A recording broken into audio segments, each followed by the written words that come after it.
The Darmoshark M3-S Varun and the Zaopin Z1 Pro are some of the best budget gaming mouse out there, and I've been testing them out for the past 2 to 3 weeks. Both of these mice cost around $50 and the value these two have is incredible. Let's start with the shapes of these mice since shape is king. The Zaopin Z1 Pro is the easiest shape to describe because it is clear that it's heavily inspired by the Razer Orochi. Width-wise, the Z1 is exactly the same as the Orochi, but the length is a tiny bit longer. From the side profile it looks like the mouse is a lot longer than the Orochi, but if you look closely it is mostly the bottom plate that's longer, and because the bottom plate extends farther, the Zaopin has a lower button height on the front. These two mice feel very similar in hand however, and if you love the Orochi, you will certainly love the Z1 Pro. This is a shape that can be used with a variety of grip styles depending on your hand size. Then the Darmoshark M3-S, aka the Varun. This mouse is something that really surprised me shape-wise. Length is exactly the same as the VGN Dragonfly and almost the same as the M42 from Xtrify. Width is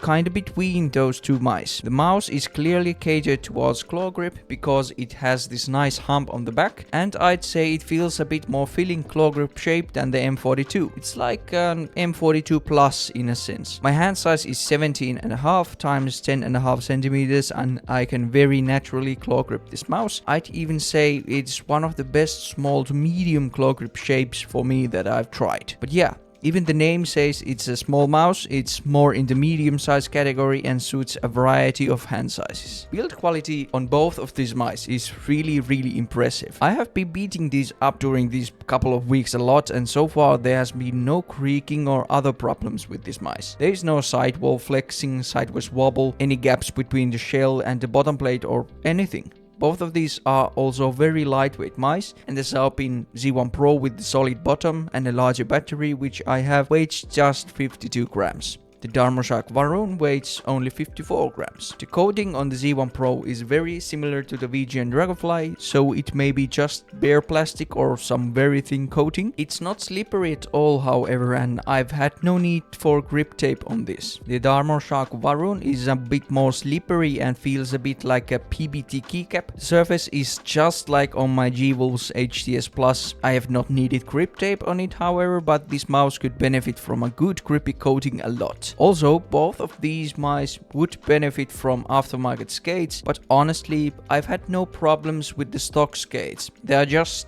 a bit slower than core pads for example, but are very usable on cloth pads. I've found that these type of skates wear down extremely quickly on glass however, so maybe swap out some dots to these if you are using glass pads. The clicks on both of these are also really good. The Z1 Pro uses Huano Blue Shell Pink dots on the main buttons and the implementation is very good. They have managed to keep the pre and post travel at minimum and they feel fairly light and spammable. The side buttons on the Z1 Pro are also very solid. They are snappy and can't be pushed inside the shell. The Varun has the TTC Gold switches as the main buttons and they are also implemented very nicely. They are very tactile, fairly light and extremely nicely tuned. Super minimal pose and pre-travel and have a pretty uniform click feeling across the buttons. Side buttons on the Varun are also very good, very tactile and have a nice design. They are also very solid build quality. The scroll wheel on the Z1 Pro is the TTC Silver and on the Varun they use the TTC Gold encoder. Both have very nice scrolling experiences, but the Z1 Pro could use some extra side support inside since it can shift sideways pretty easily. Usually I found the TTC Gold encoder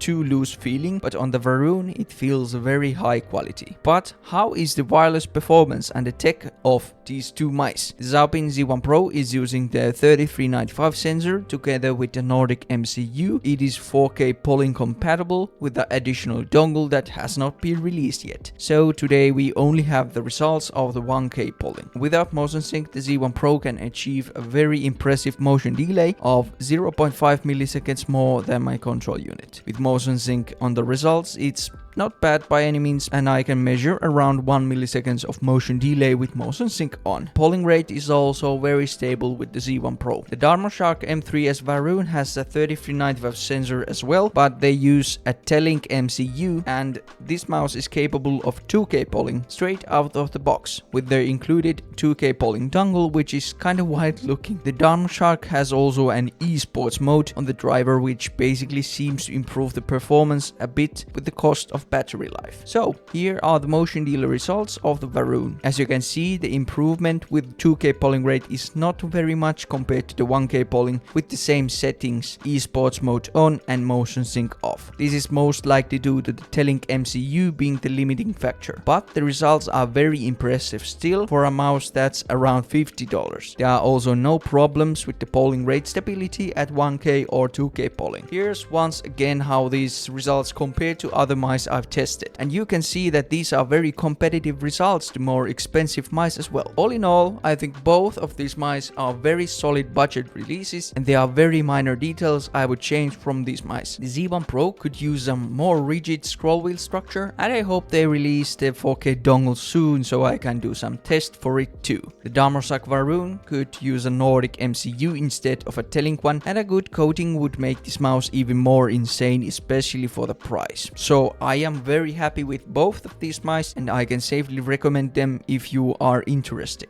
Thanks for watching, and see you on the next video. Goodbye.